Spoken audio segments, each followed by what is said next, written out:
अस्सलामुअलैकुम। दुनिया डिजिटल के साथ मैं हूं अदील वड़ाइच। तकरीबन 11 रोज़ से ज़ायद का वक्त गुजर गया है जब ये मामला शुरू हुआ और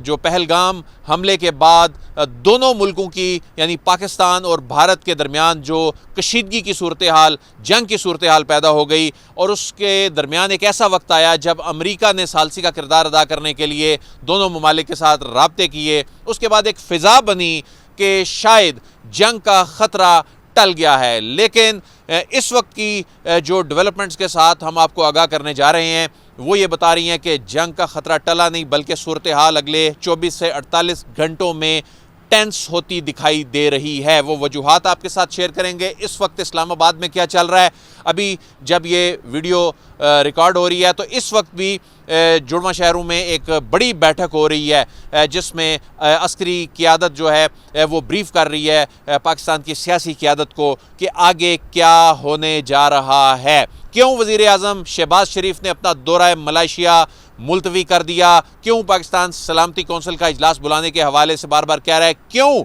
अब से चंद घंटे कबल अब्दाली मिज़ाइल सिस्टम का तजर्बा किया गया, उसकी कैपेसिटी क्यों इन्हांस की गई और बहुत सी ऐसी चीज़ें खित्ते में ऐसी डेवलपमेंट्स हैं जो आपके साथ शेयर करेंगे कि आखिर अचानक ऐसा क्या हुआ कि 24 से 48 घंटे इंतहाई अहम करार दिए जा रहे हैं।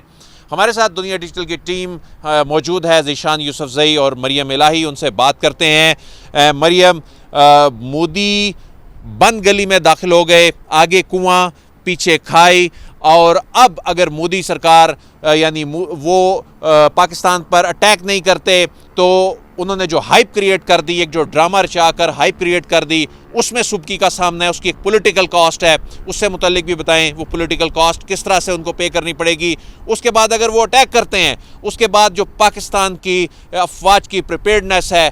वो जो अभी तक वो कैलकुलेट ही नहीं कर पाए, यही वजह है कि अभी तक वो हिम्मत नहीं हुई अटैक करने की इनकी। लेकिन अगले जो चंद घंटे क्रिटिकल करार दिए जा रहे हैं उसकी भी एक कॉस्ट है। अगर पाकिस्तान उससे ज़्यादा खौफनाक रिस्पॉन्स देता है तो अब आगे क्या होता दिखाई दे रहा है? ये आपकी बात बिल्कुल दुरुस्त है अदील साहब कि वो एक बंद गली में है, एक ऐसा टनल है जिसमें से उनको कोई रास्ता मिल नहीं रहा। अब आप देखें कितने दिन हो गए हैं, लेकिन उसकी वजह रूट कॉज जो है वो ये है कि हमने जैसे भी आपने बताया कि आगे इलेक्शंस आ रहे हैं और बिहार के इलेक्शंस आपको पता है उनकी जो असेंबली है उसके अंदर 240 से ज़्यादा सीट्स हैं, जो कि उसको बनाता है एक इंतहाई पिविटल स्टेट। उसकी वजह से उनके पास सेंसिटिविटी का ये हाल है कि वो अब ना आगे जाने जोगे हैं ना पीछे जाने जोगे हैं। आगे अगर वो जाते हैं, आपको पता है कि अब उन्होंने इतनी ज़्यादा पहले दिन से हाइप क्रिएट की कि जवाब आएगा, एक अटैक आएगा और हम पाकिस्तान को जो है वो पछाड़ कर रख देंगे एंड ऑल दैट। अब उसके बाद वो पीछे थोड़े से बैक एंड पे गए जब हमने देखा कि अमेरिका बीच में अपना एज एन मीडिएटर जो है वो उसने जंप किया और उसके बाद चीज़ें थोड़ी सी बेहतर हुई। लेकिन हमने उस वक्त भी कम्प्लीटली रूल आउट नहीं किया कि अटैक की पॉसिबिलिटी हो सकती है, आ सकती है। अब इतने चूंकि दिन गुजर गए, इसको समझें।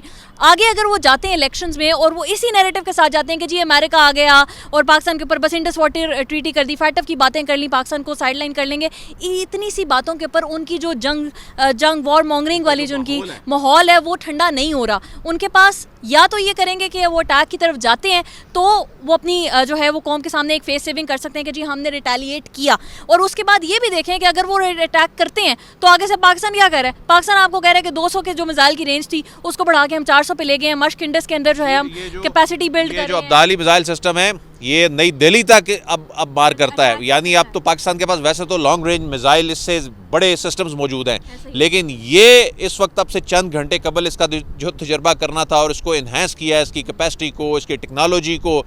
ये बड़ा खौफनाक मैसेज है वहाँ के लिए कि यहाँ भी बड़ी तैयारी है। बिल्कुल, आप देखिए इतने दिन गुजरने के बाद पाकिस्तान को अगर वो ये समझ रहे हैं कि वो थक जाएगा या वो लथार्जिक हो जाएगा तो दूसरी जानिब आपको पाकिस्तान की फौज ये आंसर दे रही है, दिखा रही है कि एक तो आर्मी चीफ की आपने वो तस्वीर देखी होगी जो टैंक के ऊपर से रिलीज हुई और उसके बाद मैसेज था, बड़ा जारहाना किस्म का मैसेज था कि आप सोच समझ के करना जो भी आप सोच रहे हो और मिले जो आप स्ट्रैटेजाइज कर रहे हो। आपको याद होगा पुलवामा के टाइम भी यही हुआ था अदील साहब। 14 की तारीख को अगर उनका अटैक हुआ था तो उन्होंने उसके बाद पाकिस्तान के ऊपर जब अटैक लॉन्च किया था तो वो 26 या 27 के राउंड कोई डेट थी, तो 2 हफ्ते का ऑलमोस्ट टाइम तो अब भी हो गया। इस वजह से ये जो सेंसिटिविटी अभी ज़ीशान आपको बताएंगे कि ये सारा कुछ हर दिन में हुआ और कल होता रहा, उसकी वजह ये है कि हम उस क्रूशल टाइम में जा रहे हैं जहां पर कोई चीज़ उनकी जानिब से हो सकती है जिसका उन्हें भरपूर जवाब आएगा। ये बड़ी बात इंपॉर्टेंट आपने की कि पुलवामा का जो इंसिडेंट था 14 फरवरी को जब वहाँ पे वो फॉल्स फ्लैग ऑपरेशन उस वक़्त भी हुआ और उसके बाद उन्होंने तकरीबन 12 दिन लिए फिर पाकिस्तान पे उन्होंने जो बालाकोट वाला जो उन्होंने अटैक का वो उन्होंने अपना एक नैरेटिव भी उसका बनाने की कोशिश की, और उसके बाद फिर पाकिस्तान ने जो जवाब दिया अभी तक उसका इम्पैक्ट जो है वो नज़र आता है। यही वजह है इस मरतबा भारत 2019 के निस्बत बैकफुट पे ज़्यादा नज़र आया, लेकिन अभी भी रूल आउट नहीं किया जा रहा कि वो जो उस वक़्त का टाइम पीरियड था और अभी का जो टाइम पीरियड देखें तो अगले 24 से 48 घंटे जो हैं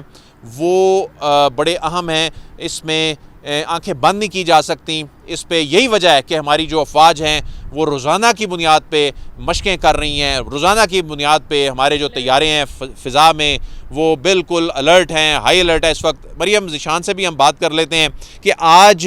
क्या दिन भर होता रहा, और आज जो प्राइम मिनिस्टर अपना दौरा भी मनसूख किया, उसके बाद ये सलामती कौंसिल का जो इजलास है उसके हवाले से जो है वो बातें हो रही हैं। ज़ीशान, जो आज की जो डेवलपमेंट्स हैं इससे मुतल्लिक़ आगाह कीजिए। देखिए अदील साहब, मामलात इतने सेंसिटाइज हो चुके हैं कि एक जानिब अभी मुल्क के जो बड़े हैं वो बैठे हैं और जो मामलात है वो तय कर रहे हैं, और सियासी क़यादत को जो अस्करी क़यादत है वो एतमाद में ले रही है। यहाँ से आप जो मामलात हैं उनके सेंसिटाइजेशन का अंदाज़ा लगाएं। और मुल्क की सतह पर अगर हम देख लें तो कल जो ईरानियन वज़ीर ख़ारजा है वो दौरा कर रहा है पाकिस्तान का, इतनी गैर मामूली सूरत हाल में, जहाँ पर आपके जो प्राइम मिनिस्टर हैं उन्होंने अपना जो दौरा है मलेशिया का वो उन्होंने मुलतवी कर दिया, और जो ईरानियन वज़ीर ख़ारजा है वो आ रहे हैं। लेकिन डिप्लोमेटिक सतह पे जो इक़दामात उठाए गए हैं उसमें सबसे जो अब तक की बड़ी खबर है वो ये है कि पाकिस्तान ने जो पाकिस्तान के वज़ीर ख़ारजा है उन्होंने अक़वाम मुत्तहिदा में जो पाकिस्तान के मुस्तकिल मंदूब हैं उनको डायरेक्शंस दी है कि आप जो है इक़दामात करें कि जो सिक्योरिटी काउंसिल का इजलास है उसको बुलाया जाए, और उस इजलास में आपको पता है कि ब्रीफिंग किस चीज़ पे दी जाएगी। ब्रीफिंग दी ही इस चीज़ पे जाएगी कि भारत ने एक तरफा तौर पर सिंतास मुआहदे को मुअत्तल किया, और उसके साथ साथ जो दीगर इक़दामात जो है वो उनकी जानिब से उठाए गए हैं। इसके अलावा पाकिस्तान ने आज एक सख्त किस्म का जवाब जो है भारत को दिया। उनकी तो मीडिया पे हाइप क्रिएट होती है ना, मीडिया उनके जंग लड़ रहा होता है कि पाकिस्तान में हमने जी जगह जो है वो टारगेट्स हमने रख लिए हैं, इधर हमला करेंगे, ये कर देंगे, वो कर देंगे। पाकिस्तान ने पहले भी जो जवाब दिया था जब एयर स्पेस बंद किया तो उससे इंडिया को पाकिस्तान ने अच्छा खासा डेंट डाला, और कल रात एक खबर आई कि पाकिस्तान की जो बंदरगाहें हैं वो भी यूज़ नहीं कर सकेंगे। लेकिन आज जो बड़ी खबर आई है वो ये है कि पाकिस्तान के ज़रिए ट्रांजिट ट्रेड अब इंडिया नहीं कर सकेगा। कोई भी तीसरा मुल्क अगर वो इंडियन मेड अशिया है वो बरामद करता है, पाकिस्तान के ज़रिए अपने मुल्क ले जाना चाहता है तो वो नहीं लेके जा सकेगा। इसकी नोटिफिकेशन जारी हुई। इसके साथ साथ अगर कोई मुल्क इंडिया को कोई चीज़ भेज रहा है और उसमें पाकिस्तान के हदूद आ रहे हैं, और ये सिर्फ ज़मीनी हदूद नहीं, हवाई या बहरी, 3 हदूद तो ये पाकिस्तान ने बंद कर दिए। इसके अलावा आज जो है वो दफ्तर खारजा भी सरगर्म रहा, लेकिन दफ्तर खारजा के अलावा एक और फोरम है जो बहुत सरगर्म रहा है और उन्होंने आज चीज़ें जारी की है, वो है OIC। OIC आपको मालूम है कि OIC ने जो उनका जनरल सेक्रेटरीट है वहाँ से एक एलामिया जारी हुआ है, और उसके मुताबिक उन्होंने तशवीश का इजहार किया है और ये बताया है कि इन मामलात को आप हल कर ले मुज़ाकरात के ज़रिए। लेकिन ख़तरनाक बात आपको पता है क्या है? OIC का एक इंसानी हुकूक का कमीशन है, independent permanent human rights commission जो OIC का है, और उसकी अगर हम स्ट्रक्चर को देखें तो वो रीजन वाइज होते हैं। 3 रीजन से उन्होंने 6 बंदे लिए होते हैं, 18 बंदों का ये होता है। उन्होंने आज एक एलामिया जारी किया है, और अगर आप वो देख लें तो बहुत खौफनाक है कि पहलगाम वाक़े के बाद जो भारत के अंदर मुसलमान हैं या जो जम्मू कश्मीर में है, इस्लामोफोबिया को बुनियाद बना के या जो पहलगाम वाक़या है उसको बुनियाद बना के उनके ख़िलाफ़ जो मुज़ाहरे हो रहे हैं या पुरतशद्दुद वाक़यात हो रहे हैं उसमें इजाफा हो रहा है, और उसमें ये लिखा गया है कि भारतीय मुसलमानों को अब जो है वो कुर्बानी का बकरा बनाया जा रहा है, गलत तौर पर जो है उनको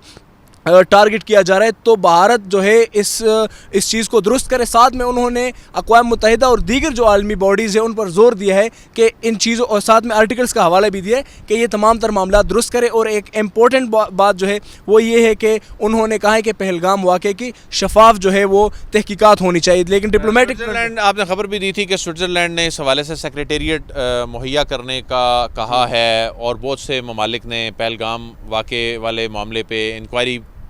में पाकिस्तान का जो एक पेशकश है उसको बड़ा सराहा है। लेकिन इंक्वायरी का वो जो माहौल है वो कोई बनता दिखाई नहीं दे रहा। भारत इस मामले को पोलिटिसाइज़ कर रहा है। वो ज़ाहिर है यही वजह है कि अमरीकी टेलीफोनिक कॉल्स के बाद भी मामलात जो हैं वो कशीदगी की तरफ जाते दिखाई दे रहे हैं और मामलात ठंडे नहीं पड़ रहे। देखिए, बिल्कुल आपने दुरुस्त फरमाया कि मामला ठंडे नहीं पड़ रहे, और आपने शुरू में ही कहा कि मोदी जो है वो इस वक्त बंद गली में दाखिल हो चुका है। मरियम ने भी आपको बता दिया, इस वक्त मामला इतने इस उरूज पे पहुंच चुके हैं कि अमेरिका ने रब्ता किया लेकिन मामला ठंडे नहीं हो पाए। आज पाकिस्तान के साथ जो एक और पावर है रशिया, एशिया की, रशिया के वज़ीर ख़ारजा ने भी रब्ता किया और उन्होंने इस बात पे कहा है कि मुज़ाकरात करें, लेकिन अब तक जो है वज़ीर ख़ारजा इसहाक़ डार ने कोई 23-24 वज़ीर ख़ारजा से रब्ता किया है और पाकिस्तान का मौक़िफ़ पेश किया है। ज़्यादा ममालिक जो है, 1-2 ममालिक ने तो पाकिस्तान की हिमायत भी की है, ग्रीस, जो यूनान है और जो स्विट्ज़रलैंड है, कि इस वाक़े की तहकीकात होनी चाहिए। हमने देखा कि सफारती सतह पे दोनों ममालिक जो हैं वो अपना अपना बयानिया जो है वो सामने रख रहे हैं। पाकिस्तान के बयानिए की हमने देखा कि बहुत ज़्यादा ममालिक तायद करते दिखाई दे रहे हैं कि इसकी तहकीकात करा लें। उसमें पाकिस्तान की जो पेशकश है वो एक ज़िम्मेदार रियासत की तरह उसने कहा जी आप के साथ ताउन करने के लिए तैयार हैं, लेकिन जी जो वाक़या हो चुका है, आप पाकिस्तान पर इल्ज़ाम लगा रहे हैं, लेकिन अब तक आपने अपने मुल्क के अंदर जहाँ पर इतनी आपकी फ़ौज है, इतने आपने चेक पोस्ट बनाए हैं, वहाँ पर दहशतगर्द आते हैं, लोगों को मारते हैं, और आपने अभी तक उन दहशतगर्दों को ट्रेस आउट नहीं किया, ना उनको पकड़ा है, और आप दूसरे मुल्क लोग पकड़े नहीं जा रहे। आपको पता है नहीं है किसने क्या किया है, आप सीधा इल्ज़ाम पाकिस्तान पे लगा रहे हैं और उसको बुनियाद बना के अब आप सियासत कर रहे हैं, लोगों को आप जंग में झोंकने की कोशिश कर रहे हैं। लेकिन ज़ाहिर है अब पाकिस्तान ने जो है वो बड़ा वाज़ेह तौर पे कहा है जी कि फिर आपने आना है तो आप आएँ, फिर जवाब शुरू आप करेंगे, फिर ख़त्म हम करेंगे, और उसकी जो ऑपरेशनल प्रिपेयर्डनेस है रोज़ाना की बुनियाद पे आपको अपडेट हम कर रहे हैं, आपको अपडेट्स मिल रही हैं कि जिस तरह मिसाइल सिस्टम्स, नई टेक्नोलॉजी, हमारे जो बहरिया है, हमारी जो फ़िज़ाइया है, हमारी जो बरी अफवाज हैं, वो इस वक्त बिल्कुल पूरी मुस्तैदी के साथ इस वक्त प्रिपेयर्ड जो हैं भारत का किसी भी किस्म की जारहियत का जवाब देने के लिए तैयार हैं। अदील वड़ाइच को इजाज़त दीजिए, आपसे फिर मुलाकात होगी। अल्लाह हाफ़िज़।